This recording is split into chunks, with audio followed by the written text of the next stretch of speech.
করবে। এশা এবং ফজরের নামাজ যদি জামাতের সাথে আদায় করতে পারে তাহলে সারাদিন গুজারার সওয়াব, সারা রাত জাগিয়া নামাজ পড়া, ইবাদত করা, তিলাওয়াত করা সওয়াব। সুবহানাল্লাহ। এইভাবে যদি আপনি পাঁচ ওয়াক্ত নামাজ জামাতের সাথে পড়তে পারে আর রোজা রাখতে পারে 24টা ঘন্টা 20টা দিন প্রত্যেকটা মুহূর্ত আপনার আমলনামার মধ্যে নামাজ এবং রোজা নেক আমল দান সদকা ওয়ালা এক সওয়াব লেখা হবে। সুবহানাল্লাহ।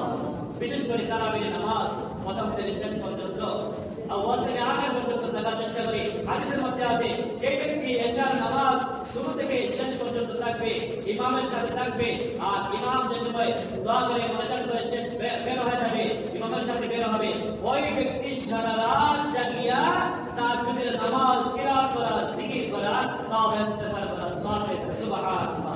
আল্লাহ রাব্বুল আলামিন আমাদের সবাইকে আমল করার, কোরআন হাদিসের উপরে আমল করার তৌফিক দান করুন। সকল প্রকারের গুনাহ থেকে বেঁচে থাকার তৌফিক দান করুন। বেশি বেশি করে নেক আমল করার তৌফিক